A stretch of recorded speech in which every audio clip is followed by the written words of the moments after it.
Hello and welcome to the CX Files podcast. I'm your host, Mark Hillary. Back in the middle of March, I recorded a bonus episode of the podcast to capture the thoughts of some leading international CX analysts on the COVID-19 coronavirus pandemic. A lot has happened since then. In fact, I was looking at my Instagram earlier today and I was surprised to see that a month ago I was out with friends in a pub. Right now, everything is closed here. I brought the Analyst team together again to get an update, and I think that we'll probably continue to repeat this maybe every 12 days or so. The discussion's led by Peter Ryan, the principal at Ryan Strategic Advisory in Montreal, Canada. It includes myself in Sao Paulo, Brazil, Stephen Loynd, the principal of Trendzowl in Arlington, Virginia, and Rod Jones in Johannesburg, South Africa.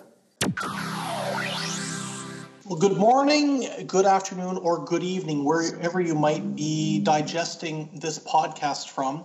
Once again, it's Peter Ryan from Ryan Strategic Advisory in Montreal, Quebec, who is coming to you through the CX Files podcast. Mark Hillary has graciously been kind enough to donate some time to myself and a few other thought leaders to have a little chat about where we're at right now in regards to customer experience management as it relates to the ongoing COVID-19 virus and the lockdown that has ensued and some of the implications around that for professionals and frontline agents who are involved in the delivery of customer experience in different parts of the world.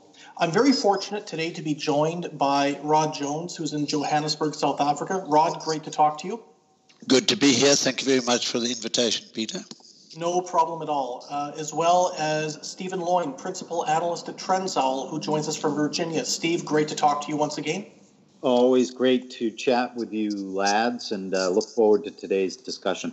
Fantastic. And of course, turning the tables once again on our host, Mark Hillary. Mark joins us today as a panelist.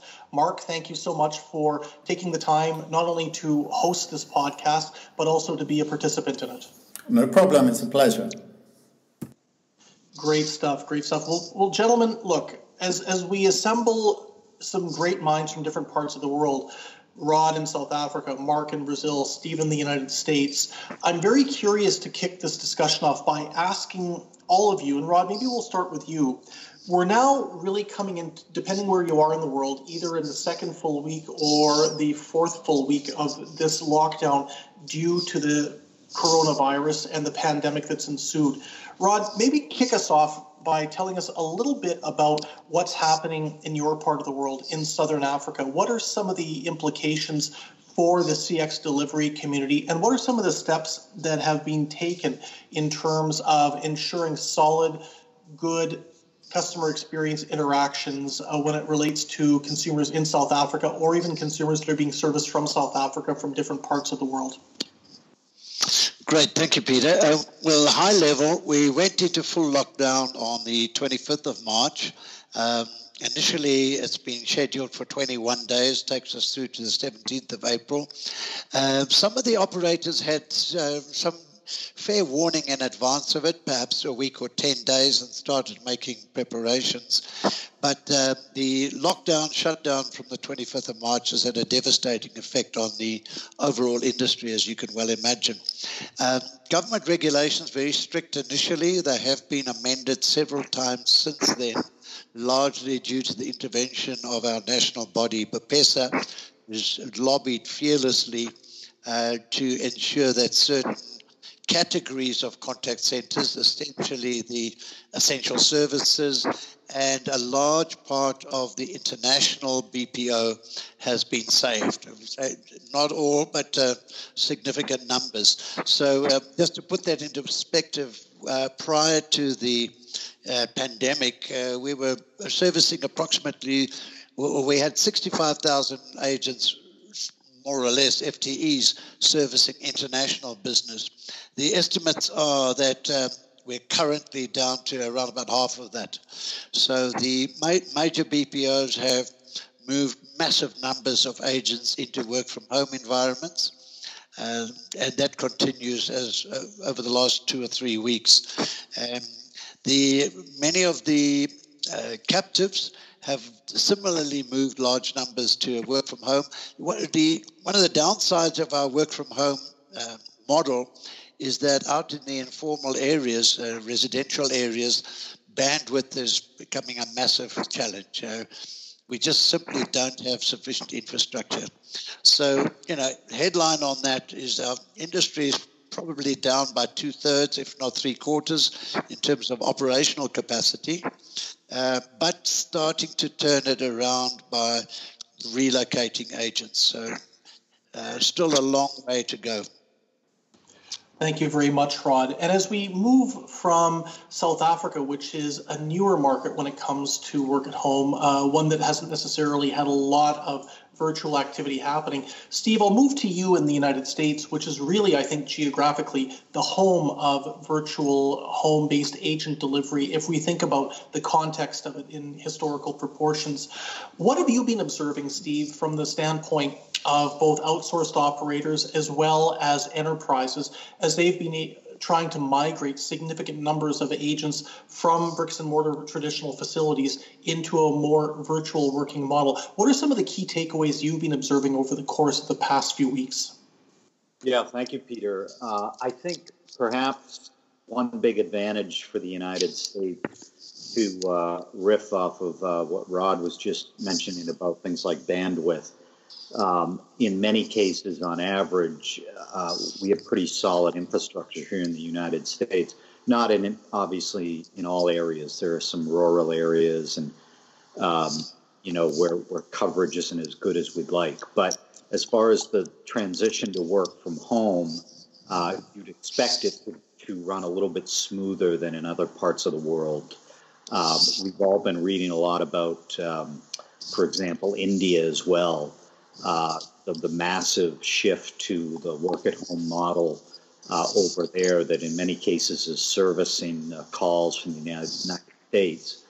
And there are also some hurdles there that we've been hearing about as far as infrastructure issues that Rod mentioned might be taking place as well in South Africa.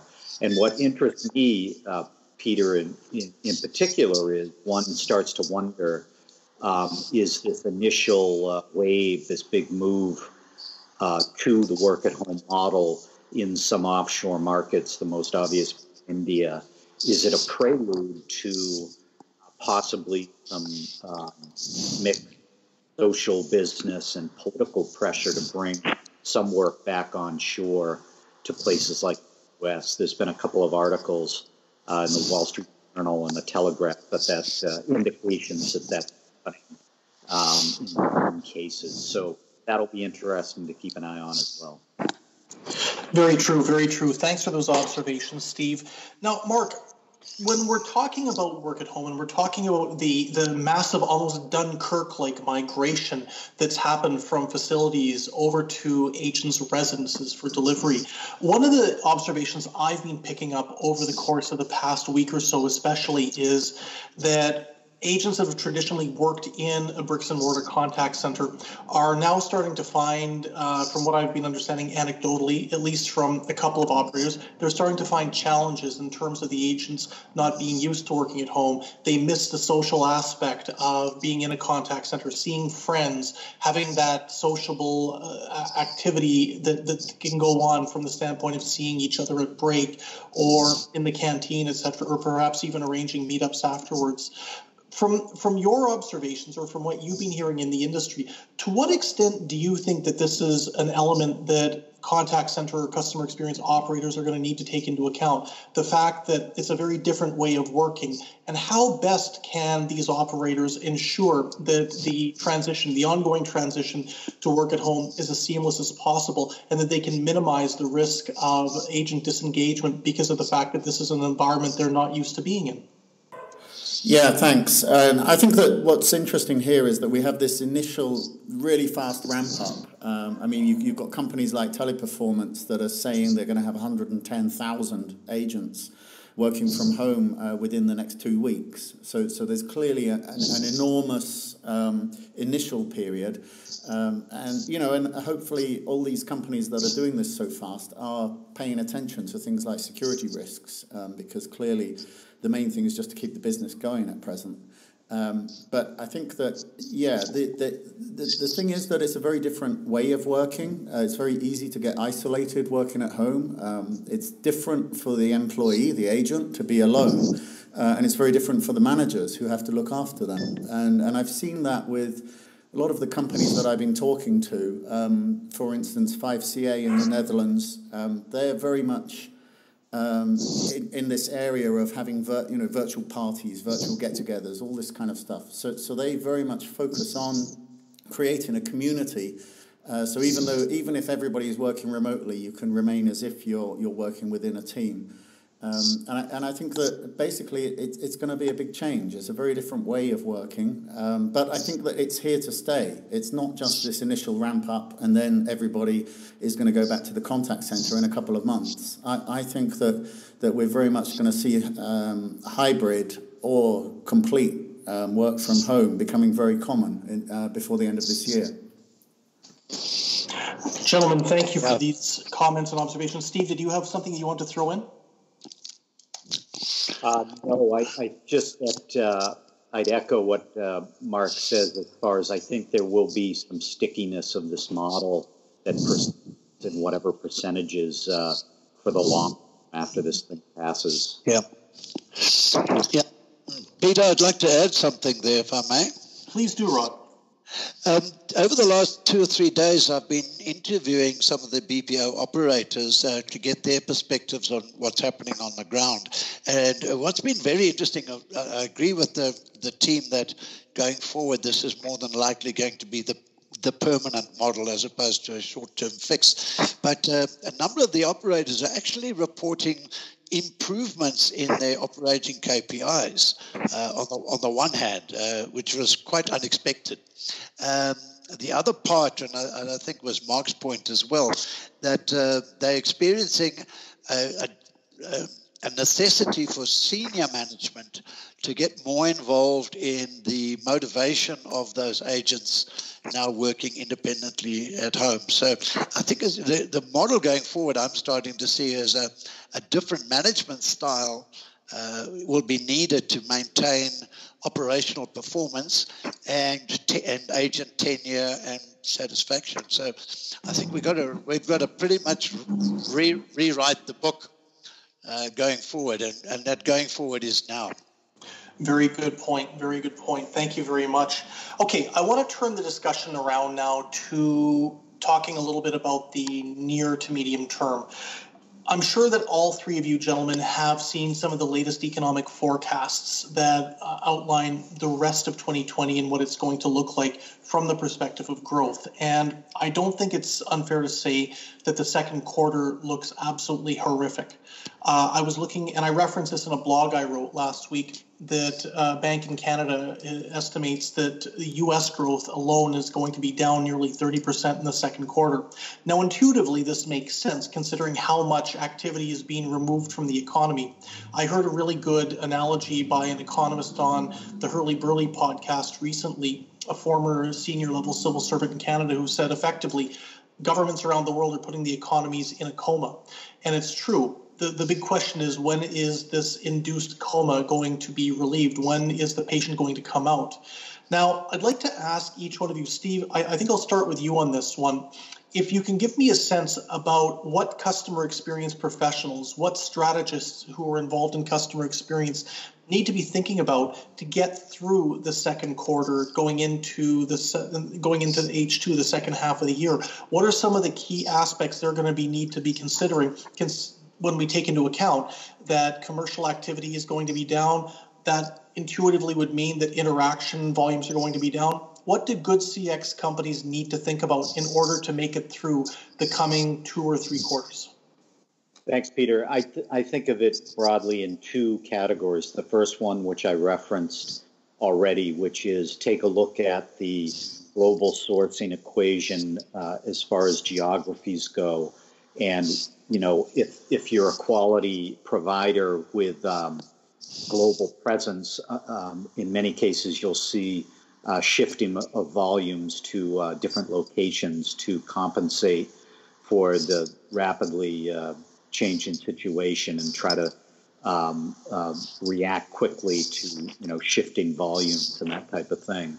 So there will be lots of questions on where is this work best serviced from, and what do we need to do to make that happen. And then secondly, also we're obviously amongst ourselves, we're talking a lot about the whole digital component. And there's a lot of indications that companies are really also now stepping up the realization that they need to transform digitally, even if they're not quite ready, even if the contracts with enterprises do not fully accommodate that.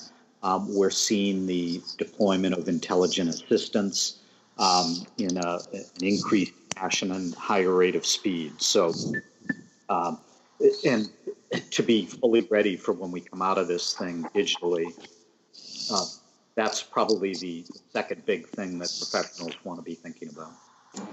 Some very good points there, Steve. Rod, I think about what's going on in South Africa, and over the course of the past decade, how your country has been able to so successfully recoup demand from contact center professionals based in the United Kingdom, based in Australia and New Zealand. Now, to a very large degree, North America is coming online.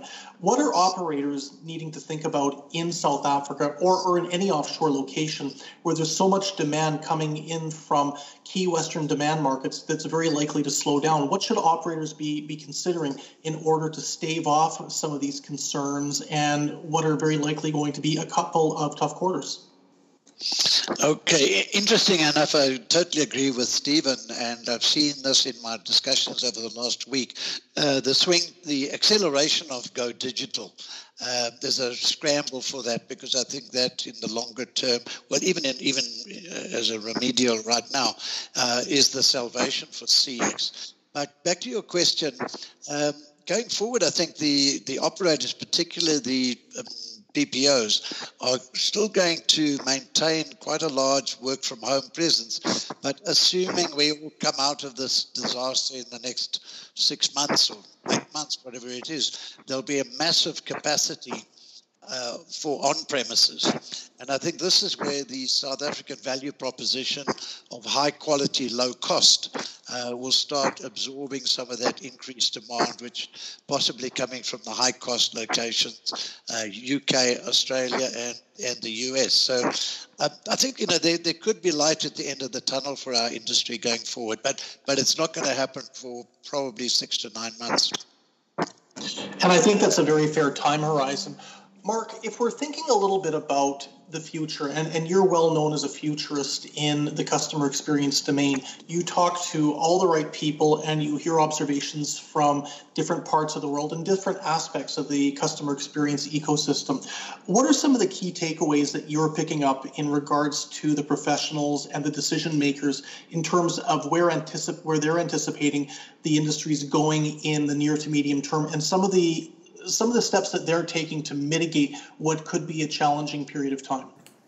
Yeah, I think that a lot of the problem here is that nobody knows really how long this is going to take. But I think that given that the wave of lockdowns and social distancing, the reason that we're doing this is because we don't have a vaccine, and it looks like we won't have a vaccine until next year at the earliest. So we can pretty much anticipate that this is going to be months. So that means that clearly businesses have got to either pivot to something else or adjust their business model, and maybe that means retailers need to invest heavily in promoting their e-commerce solutions. So clearly we're going to have to see any company that requires ongoing cash flow to survive is really going to struggle through this period, because I would say that we're pretty much locked down for most of this year. So clearly we need to be forward thinking and exploring any kind of business model change that can possibly cope with this. Great observations as always. Well, gentlemen, thank you very much. It's been fascinating to chat with each of you and all of you collectively, as it always is. I would just point out to our listeners that this is going to be a regular facet of the CX Files. We're planning on catching up once every 10 to 12 days to find out where we are in the industry. We're going to try and catch up in terms of what we're taking into account in various parts of the world and what our colleagues from different delivery markets as well as demand markets are feeding back to us. But in the meantime, Rod Jones in Johannesburg, Stephen Loynd in Virginia, Mark Hillary in Brazil, I wish each of you a great rest of the day. And to all of our listeners, I wish everybody the best of health and to stay safe. Thank you very much.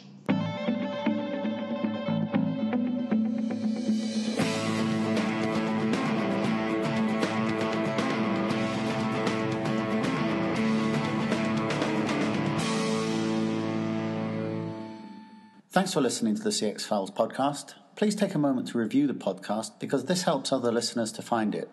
And if you have any suggestions, then get in touch with me on Twitter or LinkedIn. I'm @Mark Hillary with 2 L's, or just search Google for Mark Hillary.